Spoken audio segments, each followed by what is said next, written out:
Hello and welcome to SPMIS Academy. Today we'll analyze important newspaper articles of 28th March 2024.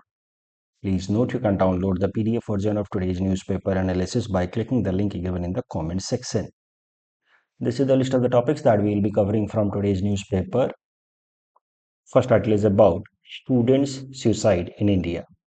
ये जो article है इसमें कुछ हम लोग डेटा देखेंगे. ये Indian society paper, GS paper 2 governance as well as ethics and integrity GS paper 4 के लिए हेल्पफुल हो सकता है. तो हाल फिलहाल में नेशनल क्राइम रिकॉर्ड ब्यूरो का एक रिपोर्ट पब्लिश हुआ है titled accidental deaths and suicide in India for the year 2022. इस रिपोर्ट के हिसाब से लगभग 13,000 स्टूडेंट्स ने सुसाइड कमिट किया इन द ईयर 2022. एग्जैक्ट नंबर याद रखने की जरूरत नहीं है, आप अबाउट 13,000 लिख सकते हैं. मैंने आपको पहले भी कहा है कि डेटा आपके आंसर का जो इम्पोर्टेंस है वो बढ़ाता है. तो डेटा याद रखिए, बट इतना भी एकदम प्रिसाइज तरीके से मत याद रखिए. 13,000 के आसपास स्टूडेंट्स ने सुसाइड किया साल 2022 में, आज पर रिपोर्ट बाय एनसीआरबी. बस इतना याद रखिए.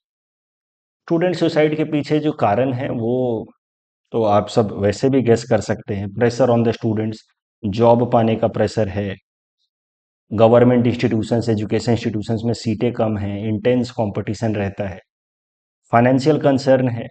जो प्राइवेट इंस्टीट्यूट्स हैं, private medical colleges, private engineering colleges, वहाँ की फीस बहुत हाई है. उसके बाद अगर अच्छा करियर नहीं बन पाता, अच्छा प्लेसमेंट नहीं हो पाता, तो वो एक डबल फाइनेंशियल बर्डन उनके ऊपर क्रिएट कर देता है. सोसाइटी का, फैमिली का एक्सपेक्टेशन है, और जब उस एक्सपेक्टेशन को फुलफिल नहीं कर पाते स्टूडेंट, तो they feel humiliated, dejected. But in सब में जो सबसे महत्वपूर्ण पॉइंट है, जो एथिक्स पेपर में काम आएगा आपके ज़्यादा, वो है एजुकेशन सिस्टम. यहाँ पे भी प्रश्न बन सकता है एथिक्स में अलग से. देखिए, हमारा जो एजुकेशन सिस्टम है वो स्टूडेंट्स को ट्रेन करता है इन डिफरेंट स्ट्रीम्स, जैसे कि साइंस, आर्ट्स, ये सब सिखाता है. लेकिन स्टूडेंट्स को इमोशनल स्टेबिलिटी डेवलप करने पे सपोर्ट नहीं दिया जाता है, इमोशनल इंटेलिजेंस डेवलप करने में हेल्प नहीं किया जाता है. तो स्टूडेंट्स आर नॉट डेवलप्ड और प्रिपेयर्ड फॉर लाइफ और मैनेजिंग द इमोशनल स्ट्रेसेस. ये एक सबसे बड़ा एक फ्लॉ है एजुकेशन सिस्टम में. इस पे कोई ध्यान नहीं होता. That is why whenever students are subjected to psychological stress, emotional stress, some of them find it difficult to cope up with it, and in such scenario some of the students resort to extreme steps like suicide.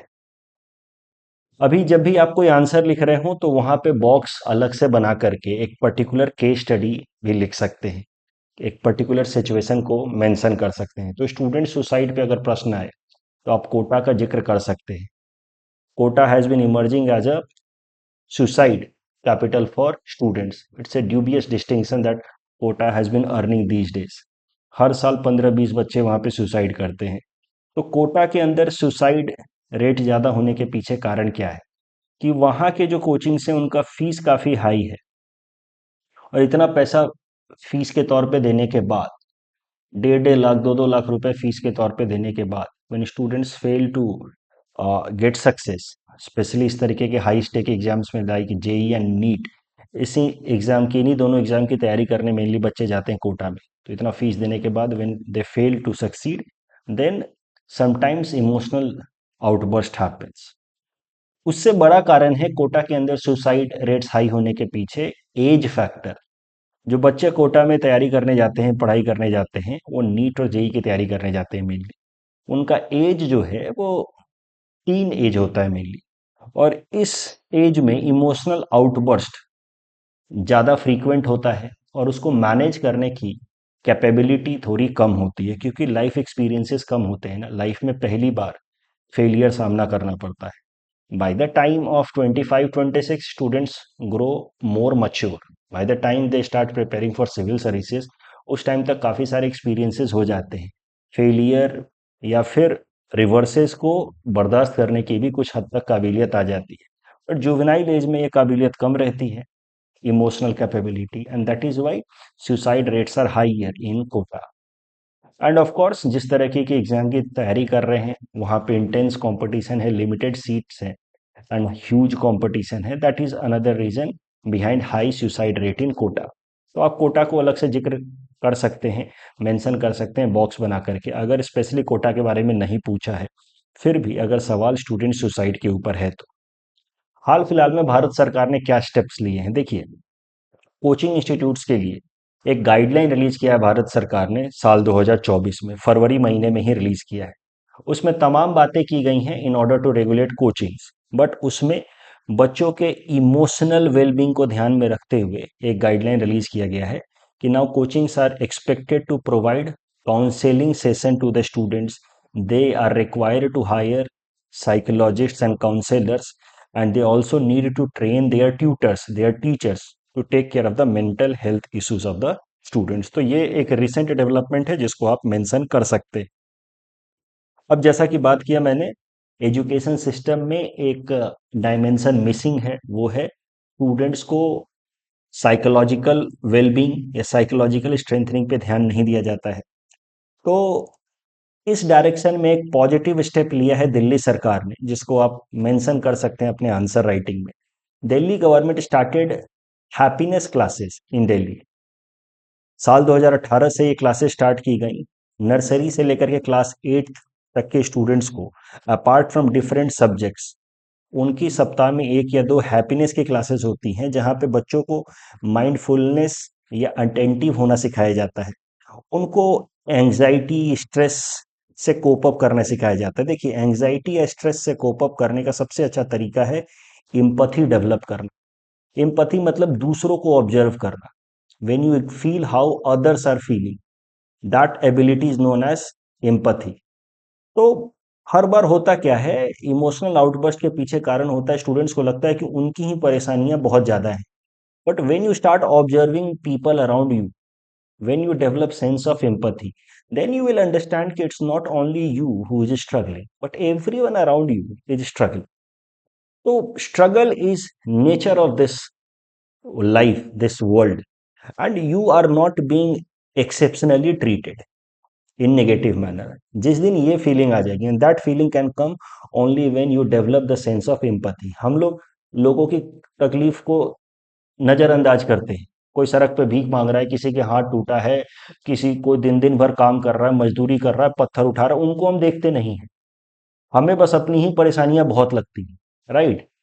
वो गाना है ना, दुनिया में कितना गम है, मेरा गम कितना कम है। जिस दिन ये रियलाइजेशन हो जाएगा, and that can come only with empathy, उस दिन ये सुसाइड के प्रॉब्लम्स कम होंगे। तो दिल्ली के हैप्पीनेस क्लास में इस चीज पे फोकस किया जा रहा है, और दिल्ली सरकार ने डेटा दे करके साबित करने की कोशिश की है कि the cases of suicides and depression have come down because of their happiness classes.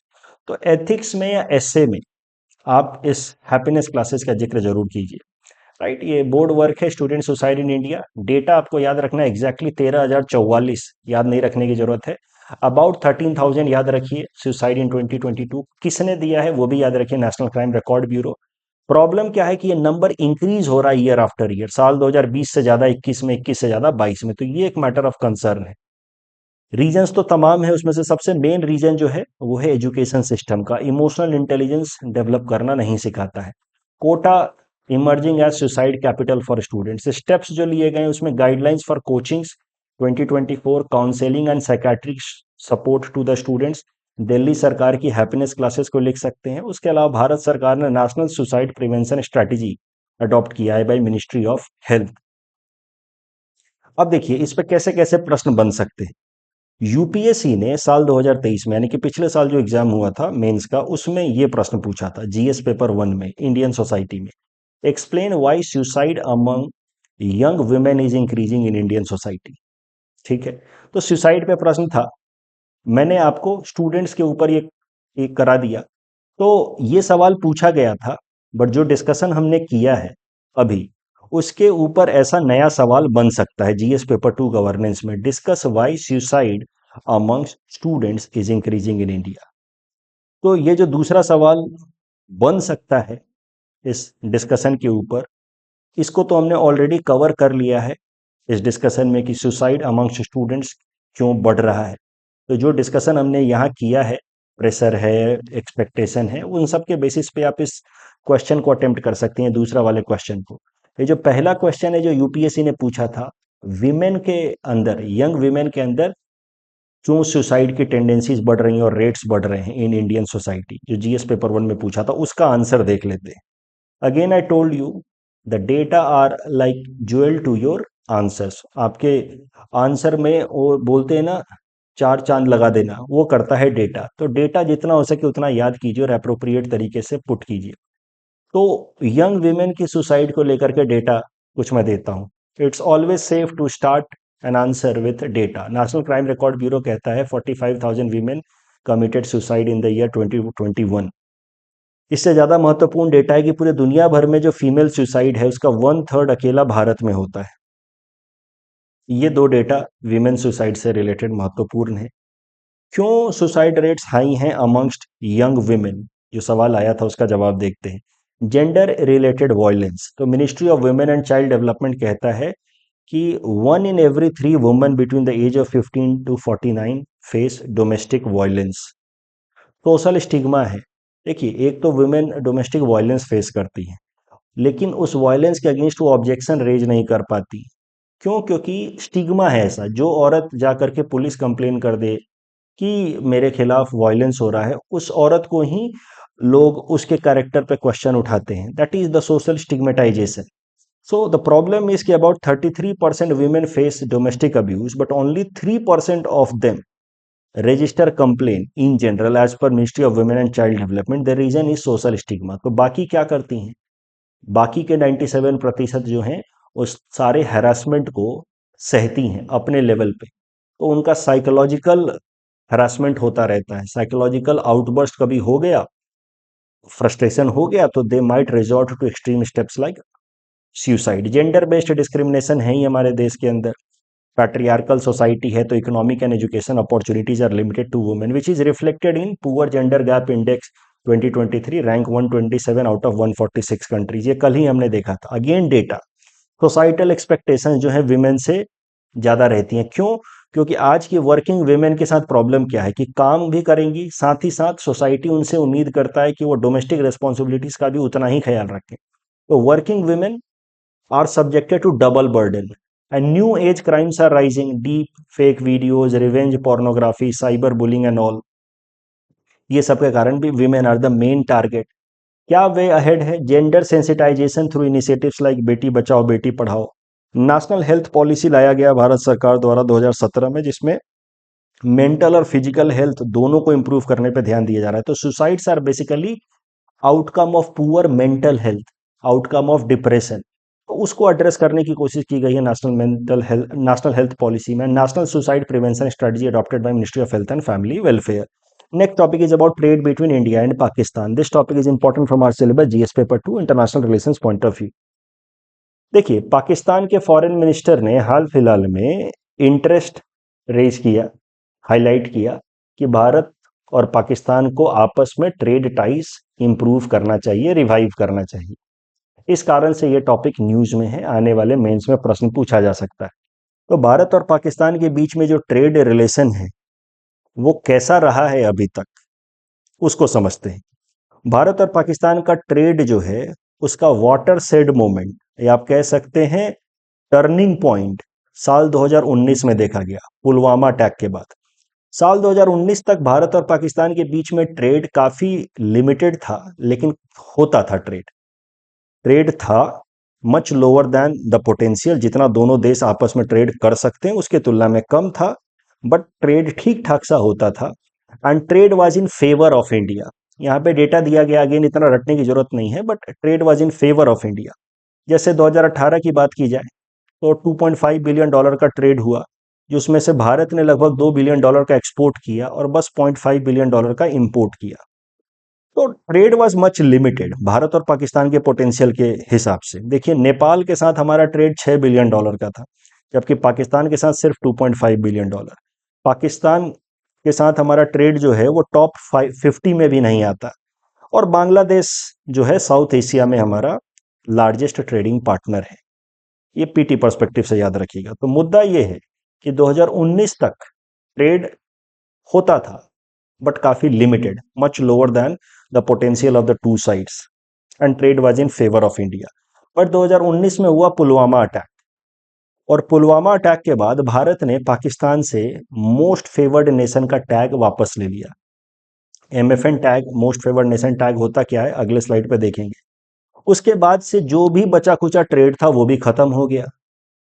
और फिर उसी साल 2019 के अगस्त में भारत ने जम्मू कश्मीर के कॉन्स्टिट्यूशनल स्टेटस में कुछ बदलाव किया। We deoperationalise article 370। उसके बाद पाकिस्तान ने भी भारत के ऊपर काफी सारे ट्रेड सैंक्शंस लगा दिए, तो जो बचा कुचा ट्रेड था वो भी खत्म हो गया साल 2019 में। उसके पहले भी कुछ खास ट्रेड होता नहीं था, नेपाल से भी कम ट्रेड होता था। बांग्लादेश हमारा लार्जेस्ट ट्रेडिंग पार्टनर है। 19 के बाद से ट्रेड पूरी तरह से खत्म। दो मेन चीजें हुई, पुलवामा अटैक और दूसरा भारत ने जम्मू कश्मीर का कॉन्स्टिट्यूशनल स्टेटस बदला। ये एमएफएन टैग क्या होता है जल्दी से देख लेते हैं, फिर आगे चलेंगे। देखिए, डब्ल्यूटीओ वर्ल्ड ट्रेड ऑर्गेनाइजेशन आपको एक पता है कि इंटरनेशनल ऑर्गेनाइजेशन है 164 मेंबर कंट्रीज का, जिसका काम है कि ग्लोबल स्केल पे ट्रेड रिलेटेड नॉर्म्स को डेवलप करे, जिसको फॉलो करके दुनिया के देश आपस में ट्रेड कर पाए, ग्लोबल लेवल पे ट्रेड रिलेटेड नॉर्म्स को हार्मोनाइज करे, मतलब एक यूनिफॉर्म ट्रेड रिलेटेड नॉर्म्स को डेवलप करे। That is the purpose of WTO. तो कई सारे नॉर्म्स डेवलप किए हैं डब्ल्यूटीओ ने ट्रेड रिलेटेड। उसमें से एक नॉर्म है मोस्ट फेवर्ड नेशन का, एमएफएन का। एमएफएन जो नाम है वो थोड़ा मिसलीडिंग लग सकता है, जो उसका मेन आइडिया है उसके तुलना में, क्योंकि मोस्ट फेवर्ड नेशन सुन करके लगेगा कि किसी एक पर्टिकुलर कंट्री को आप बेनिफिट प्रोवाइड कर सकते हैं, किसी एक पर्टिकुलर कंट्री को आप ज़्यादा प्रेफरेंशियल ट्रीटमेंट दे सकते हैं, लेकिन ये जो कॉन्सेप्ट है इससे बिल्कुल अपोजिट मीन करता है। MFN concept at WTO simply means कि a member country of WTO has to treat all other member countries of WTO equally। किसी को भी आप एक्स्ट्रा फेवर नहीं दे सकते, तो ट्रीट एवरी मेंबर इक्वली। ठीक है, you can not grant favour to any particular country. और ऑफ कोर्स अगर आपने उसके साथ एक अलग से फ्री ट्रेड अग्रीमेंट साइन किया है तब एक सेपरेट बात है, बट बिना एक फ्री ट्रेड अग्रीमेंट साइन किए हुए एक डब्ल्यूटीओ का मेंबर दूसरे डब्ल्यूटीओ के मेंबर को कोई प्रेफरेंशियल ट्रीटमेंट नहीं दे सकता। यह है कॉन्सेप्ट ऑफ एमएफएन। ना ही प्रेफरेंशियल ट्रीटमेंट दे सकता है, ना ही उसके खिलाफ कोई डिस्क्रिमिनेशन कर सकता है।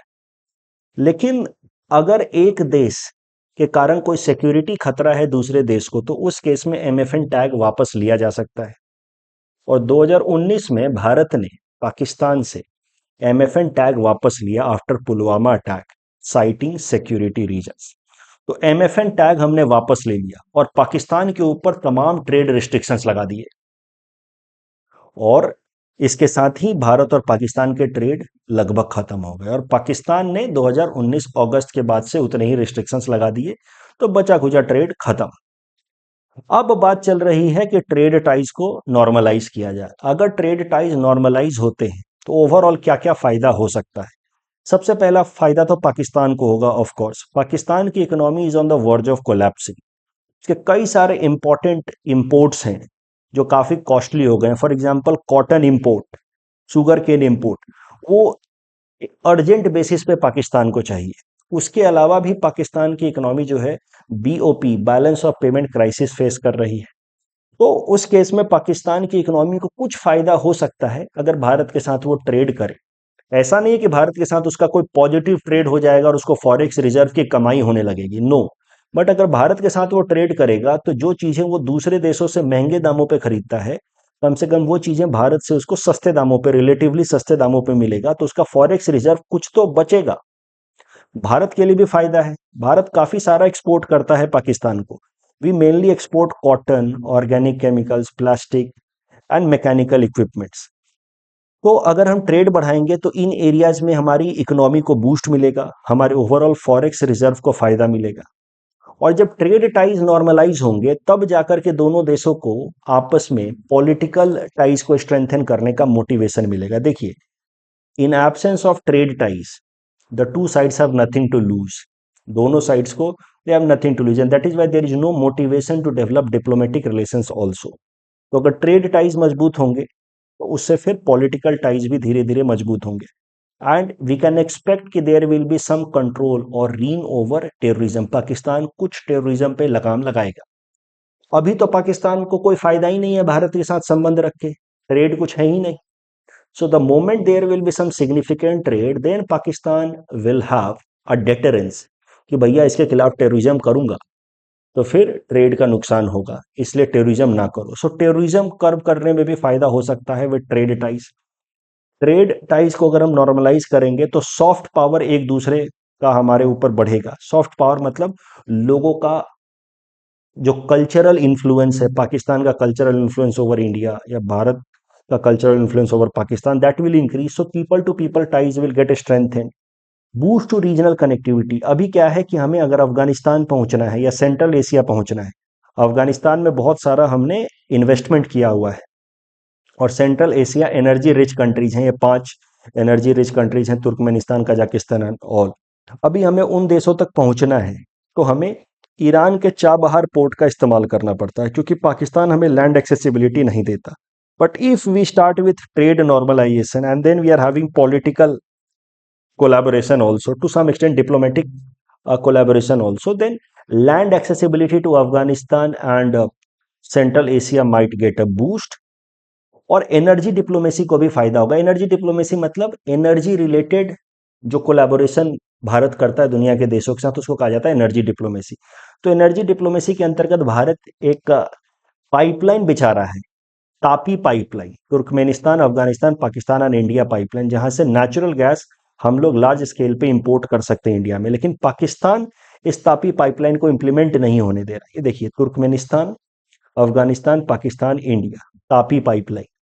ये तापी पाइपलाइन 1995 से ही प्रपोज्ड है, but since it is passing via Pakistan and it will ultimately come to India, Pakistan is creating obstruction in this Tapi pipeline. But with normalization of ties, this energy diplomacy in the form of Tapi pipeline can also be implemented.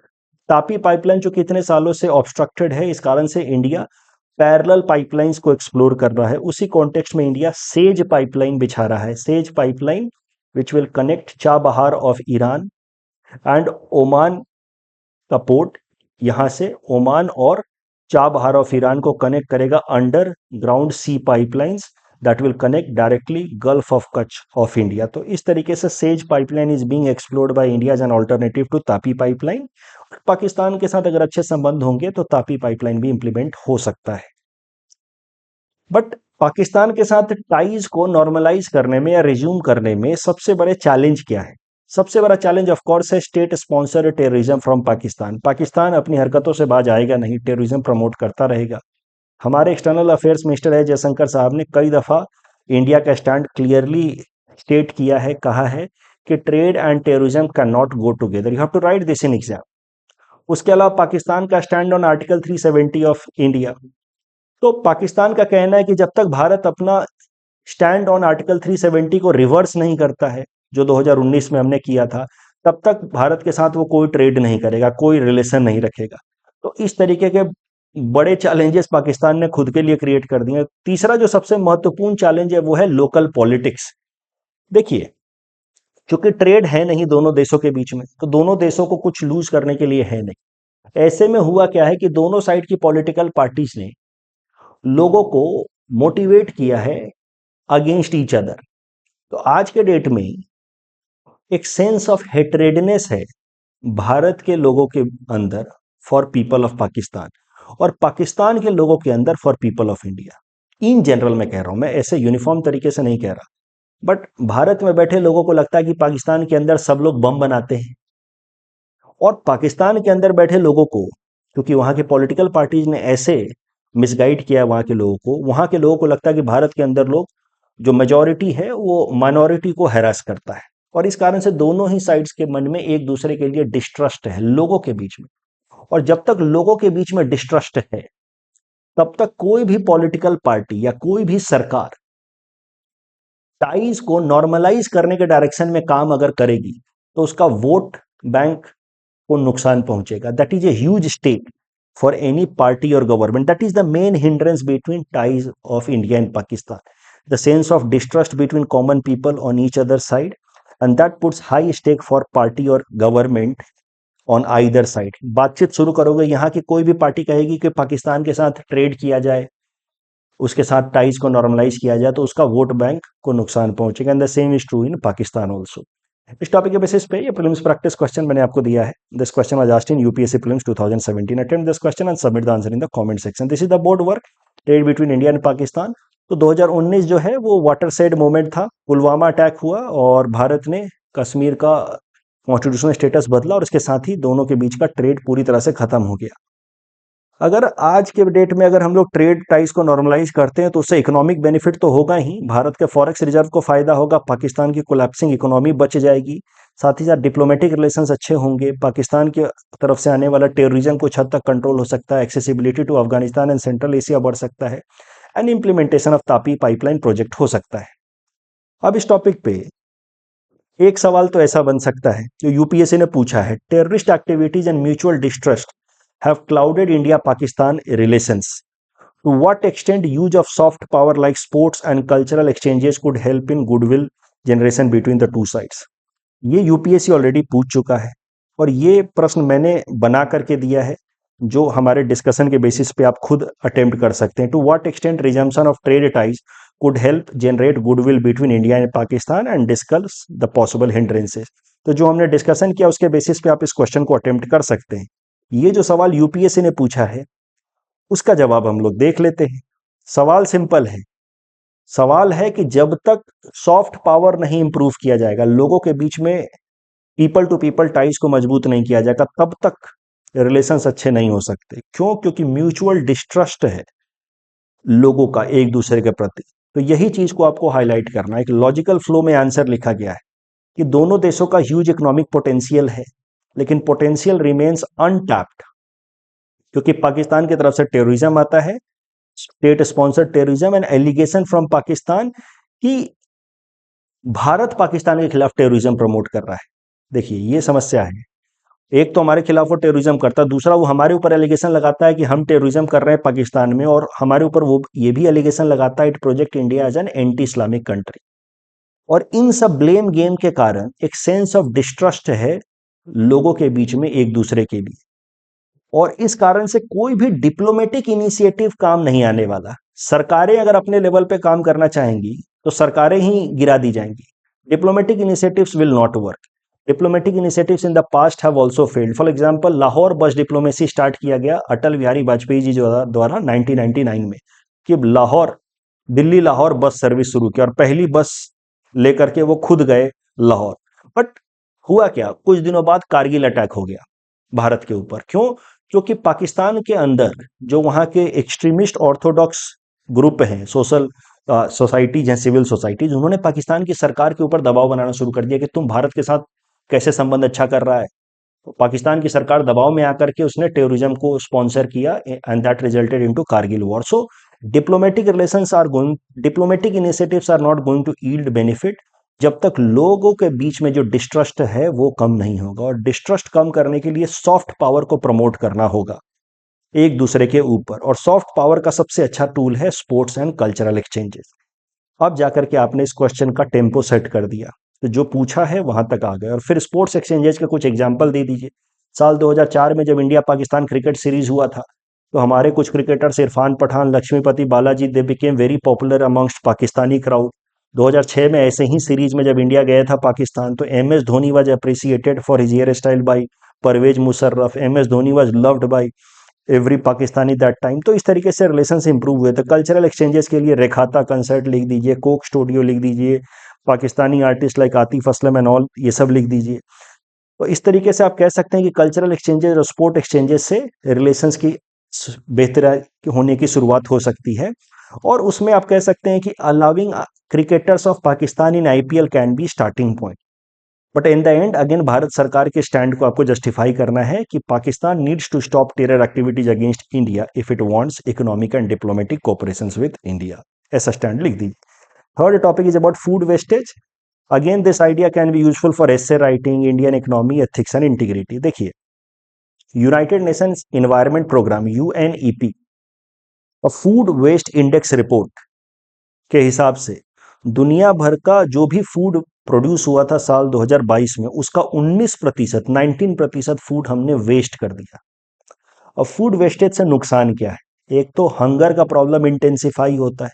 दुनिया में लगभग 783 million people are facing chronic hunger as per global hunger report. Again, data is important. Mug up data and put it appropriately, your answer will start glowing, right? तो food waste हो रहा है 19% और 783 million people are facing chronic hunger. और food wastage से greenhouse gas emission भी होता है। देखिए, फूड जो वेस्टेज होता है उसको हम लोग डंप करते हैं, और उन डंप्ड फूड को डिके करने के लिए जो बैक्टीरियल एक्टिविटीज होती हैं वो होता है एनएरोबिक, एब्सेंस ऑफ ऑक्सीजन में जो बैक्टीरियल एक्टिविटीज होती हैं to decay this dumped food, that leads to emission of methane gas which is about 25 times more powerful greenhouse gas as compared to CO2. तो ये कारण से food wastage leads to greenhouse gas emission also, and as per assessment of this food waste index report, 8 to 10% of global greenhouse gas emission comes because of food loss and wastage. And if food loss was a country, it would rank third after China and US as far as emission of greenhouse gases is concerned. So that is a problem. तो food wastage को कैसे manage किया जाए? तो of course पहले minimise किया जाए food wastage को, और जो फूड वेस्ट अगर हो गया तो उसको रादर देन डंपिंग ओपनली, उसको हम लोग बायोडाइजेस्टर प्लांट में डाल करके उससे मीथेन गैस डेवलप करें, बनाएं, जिसको हम लोग यूजेबल फॉर्म ऑफ एनर्जी में कुकिंग वगैरह के लिए, हीटिंग वगैरह के लिए इस्तेमाल करें, rather than openly dumping it. ये देख सकते हैं आप। अब भारत के अंदर फूड वेस्टेज की अगर बात की जाए तो food safety and standard authority of India के हिसाब से 1/3 of all food produced in India is wasted. तो दुनिया भर में 19% है, भारत में लगभग 33% है। भारत के अंदर फूड वेस्टेज का प्रॉब्लम ज्यादा इसलिए है क्योंकि हॉट एंड ह्यूमिड क्लाइमेट है। हॉट एंड ह्यूमिड क्लाइमेट में bacterial activities are generally very high, storage facilities very poor. हमारे यहाँ पे कोल्ड स्टोरेज वगैरह रूरल एरियाज में नहीं है, इसलिए एग्रीकल्चरल जो आउटपुट होता है पोस्ट हार्वेस्ट डिके होने लगता है।